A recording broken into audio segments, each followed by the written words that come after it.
Now, what are the key recommendations? Okay, this is the one that's going to come in the press conference, right? Okay, I just want to let you know there were a lot of achievements, but not enough.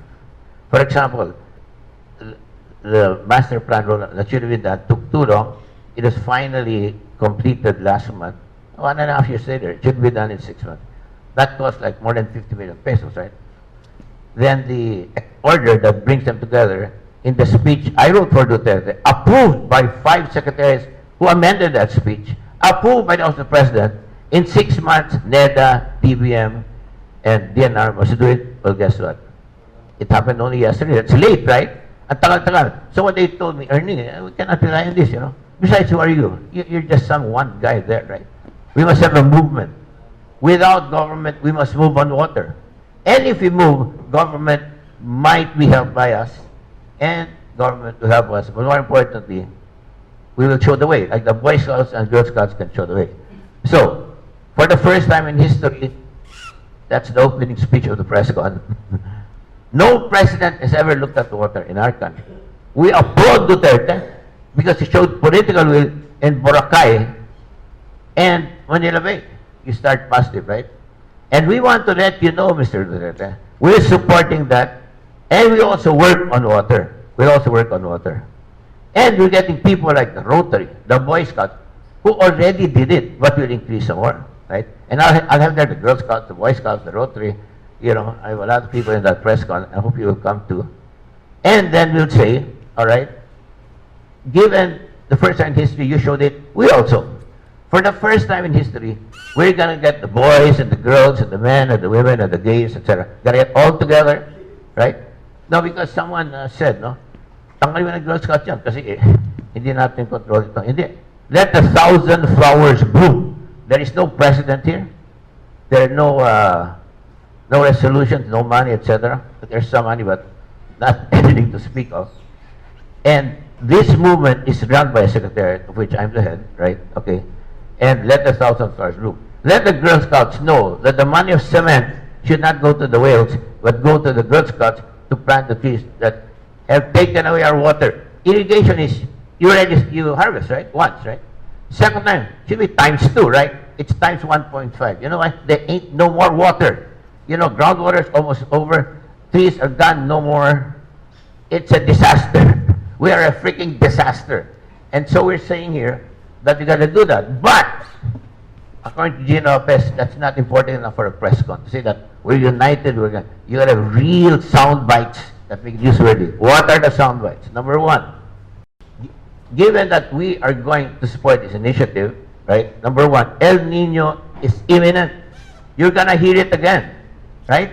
Our forced water harvesting should be increased, right? There's a requirement in the law, they ain't doing it, and we can improve that. Why is India 60%, we're 4%? Let's do that. And you do it now. Because when the rains come, you cannot get the water harvesting. Then you start doing it, forget it. Do it now. Number two, okay, do it now. Exempt order was given yesterday. For the first time, these 30 agencies, incidentally, this year in the president's speech that I wrote, right? They haven't done it fast enough. Okay, it should be signed during World Water Week. And I should tell the president, you come. Once in Marawi, the sun was in love. Valentine's Day didn't show up. I don't feel so bad because he did the same thing to the Manila water. No?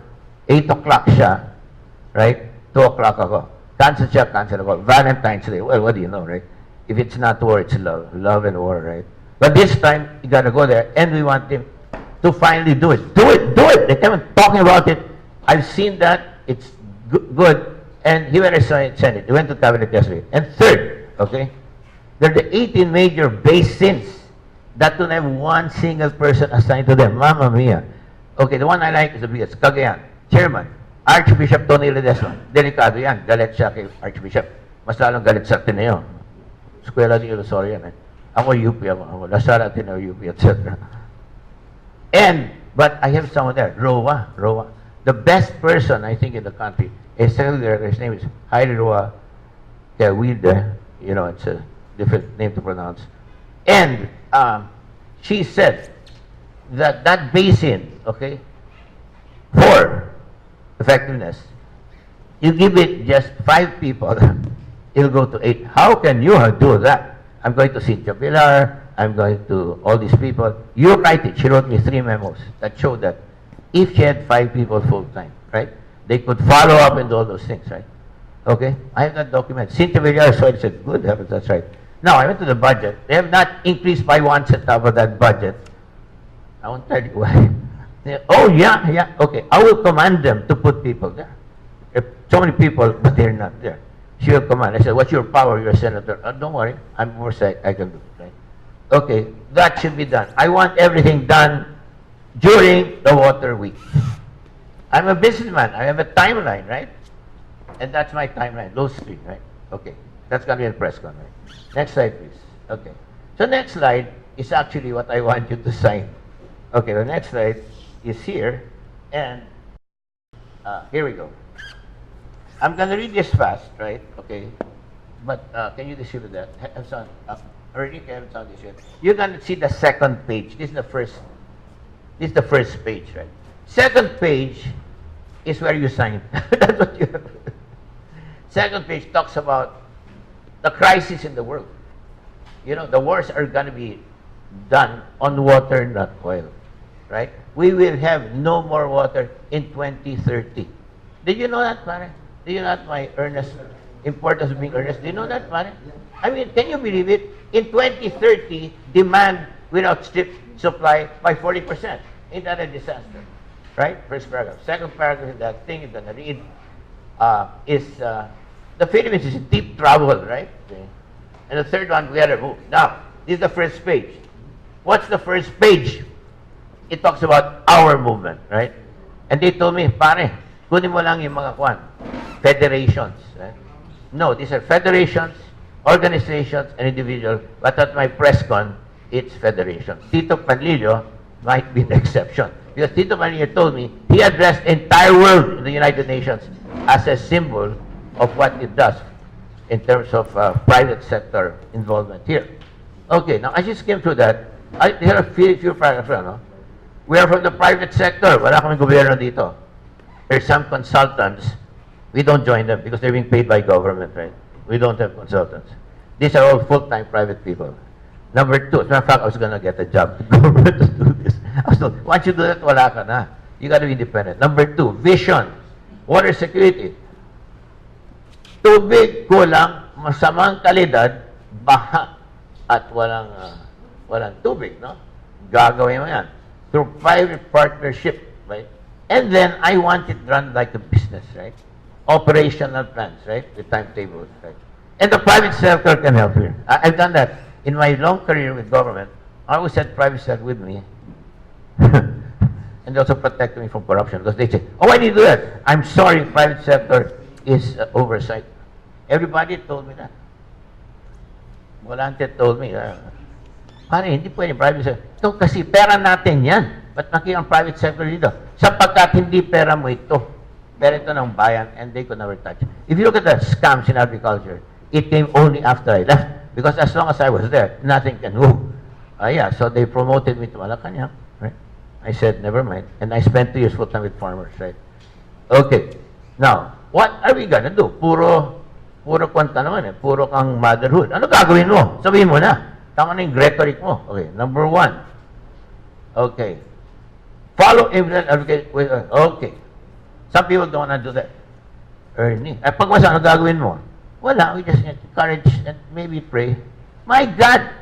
We are responsible for this mess. Right? Some in the private sector. We must be part of government. And you know, if you want to be anonymous, you can give it to us.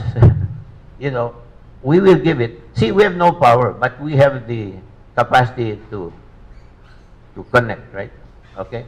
But they're so scared of saying, that's okay. But still, they won't do it. There's another they'll do it.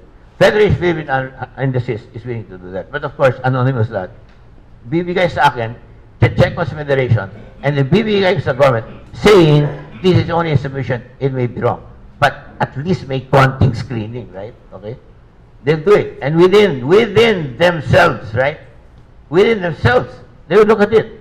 People in Aristocrat, Ross Boulevard, oh, ganun ba? Now they're looking and finding, wali pala sila. Number 1. Number 2, they will conduct an inventory, no? Okay? In our Girl Scouts, they never inventoried it. Okay? They should invent so they know. Then once you do that, you can prioritize, increase, and expand. We're going to tell government, you're doing that, we're doing that. Girl Scouts here, we never did in our lives. These are the clusters. Next year, we'll do something.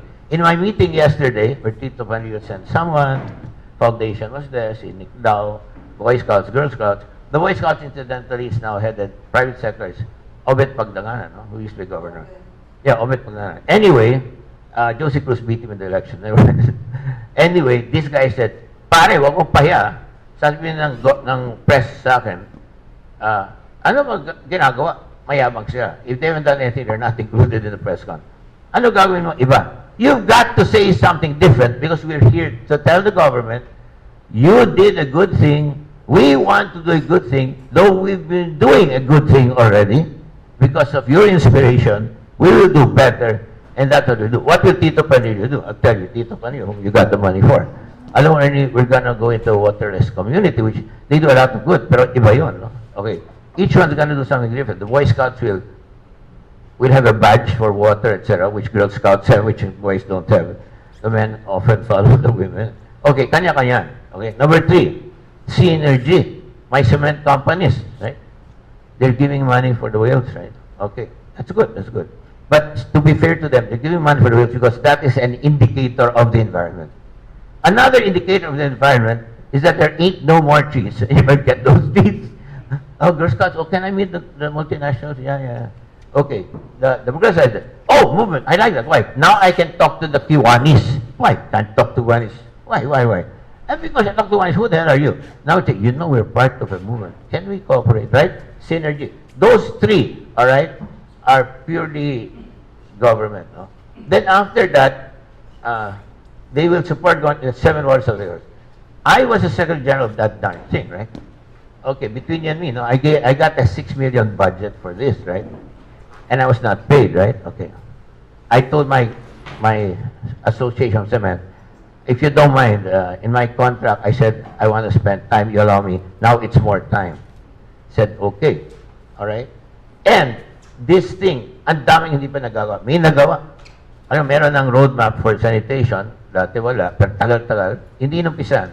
Yung structure, 6 months, suspects ka, 1.5 years, we don't even sign it, right? Okay? And then finally, actually, it's mali yung position ng computer. Finally, we're going to have the 18 major multi-sector basins, right? Okay? Ito na yung kwan. And then finally, a scorecard. I'm talking to SWS, right? Mangahas, etc. This one is what my farmers wanted the most.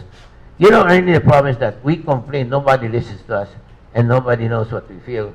This scorecard will be done with maybe SWS, right? Done with them, and I have models now. One of my top people was elected for 9 years across 4 countries. He's my chairman. They have scorecards. We'll do that, and then the people will feel empowered, and the people will get scared because there's now a scorecard.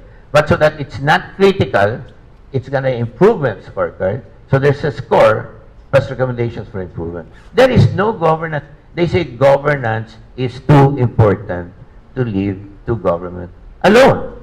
This one will be done with them, and now they'll be concerned because they're being evaluated, but not by the communists, right? This is random sample, SWS, done with the government permission, designed with the government on each locality, etc. Okay, now this is what I want you to sign, if okay, no? Nabasa na ninyo, no? Tinayin ko na. We'll address it immediately. Or for instance, we're in deep trouble. In fact, we're in more trouble. And our ADB says we're doing bad thing, right? Duterte did this, right? Okay? There's 7 summits. Ano ba nangyari dyan? They're calling me, Ernie, 7 summits. Ano ba nangyari dyan? Saan ang national summit? Kung may pre-summit, kailan ang national summit? Ayun nga, okay na si Duterte, Marawi. Then Vice Day, love. And then my chairman, who's the executive secretary, right? No, not secretary. Cabinet secretary. You see, Neda cannot answer my questions. I'm a businessman, right? I have performance targets. How many trees did they actually plant, given that everybody thinks reforestation is good? I cannot tell you because I'm policy. If I go in there, they'll get mad at me. You know what I mean? So I looked at it. There's 30% less. Jesus, instead of more, there's less. Right? Now, the secretary is Nograles now. Because Evasco lost in a fight. They told me, Ernie, eat first. Why? You might vomit when I tell you. Why? Because they know I agreed only if it's the president, right? He's no longer supporting him. He's out. Okay, what can I do? We're on track. So I got Peña, outstanding man. But tapos na eh. Pwede na si Peña. Pero ang habang-haba, gusto ko malaman ano ba nangyari dyan. Hindi siya makatanong eh. Magagalit yung department. So naghintay ako doon. Nung dumating si Nograles, pumunta ako kay Nograles. Sabi ko, you know me? Yeah. You're the one who asked for the budget. I asked for it. Do you know DNR fought? You know, ridiculous. NWB is a Natural Water Resource Board. They have no office in Visayas. No office in Mindanao. Please. I mean, if you're a businessman, you'll get really upset about governance there, right? In DTI, my subordinates, all regional directors had MBM from AIM. All. In DA, they know how to plant trees. They're not trained in management. My best result was in DA. I loved it.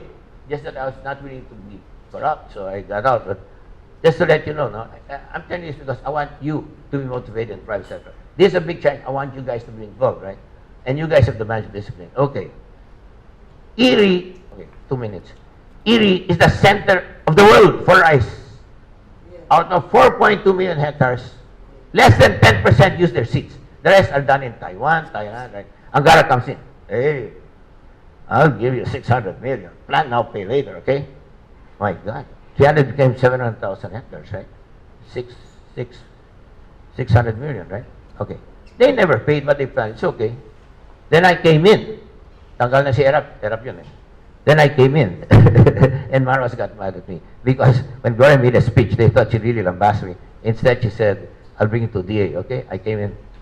And yung 600 million, 400 million. So, if you're a management guy, pag binawasan, commensurate, di ba? Yung sir, I'm gawin ng 500. Hindi, I would more than double it. Ang yabang mo naman. Hindi ako mayabang. In the kingdom of the blind, the one-eyed is king. I heard that, right? Ayun nga eh. Look, I love DA. I love horticulture, but they're not managers, right? The people are not managers.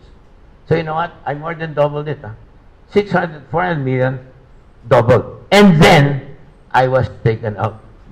So I went to Gloria. Come on. Gloria's my friend. In the newspapers, Lambada, King and Queen of Manila, is Gloria and me. We're close. And then I got taken me out. Gloria, come on. Sorry. She told someone, Cito Lorenzo, my friend. The only one I want is Ernie. He's a manager. Manager yan. Mga iba, horticulturists. I mean, the only one you cannot have is Ernie. Because, you know, some things were happening, right? And then my assistant secretary was stealing money from me, giving it to Moram. I caught him, I put him aside. He was hospitalized because I was harassing him raw. He called him. It's a long story. I mean, how can you be hospitalized? Maybe I was not. I'm very kind and gentle, right? Well, not kind, not gentle with big enemies, but with him I was okay. And then he called and they said, you put him back. I almost said, over my dead body. In fact, it was a dead body. They moved me out. But they were polite. No? They promoted me and I quit, right? Okay. So, I'm just saying here that this happened. We must move urgently. Now, I have a request to make of you as we do the questions. No? First of all, there's the sheet. Not the sheet about your sheet of paper. No? Okay. If possible, you sign it if you believe it. If not, just put it aside. And then, there's a yes or no. What's a yes or no, right? I want to know if you're going to come. I want you to come. Why do you want you to come? Because the people in that press con are the leaders, no? For example, Girl Scouts, right? And if they won't bring their Girl Scouts there, right? My farmers in the bukid. So, just put there, you can come. What is that yes or no? Please come. What is it? 10 o'clock. Chicken and asal. 2 days from now. 2 days from now. Where? No, the March thing is big, right? That's later pa. 2 days from now is a press con. The press con is this one. It's in Chicken in Asal. I don't know if you go to places like that because you're more used to Makati, Shangri-La. No? This is called Chicken in Asal for the poor. It's in Quezon Circle. Quezon Circle. Why? Because DA and DTI press corps will not go to Makati. They'll cross it, they'll cover me, right? And I talked to Gina Lopez and asked her, Gina Lopez once helped me from California. She called him, you cover Ernie. That's the time we were fighting Gloria Arroyo and Salceda, ang bigat kalaban yan. They want, in the paper, they want to bring down tariffs to zero to help inflation. So, you know, Ernie, I'm in a retreat. I can't talk to you. You know, you're a pure soul. No? They covered me. When I asked her for this, I said, Ernie, I can't just move it. I need sound bites, right?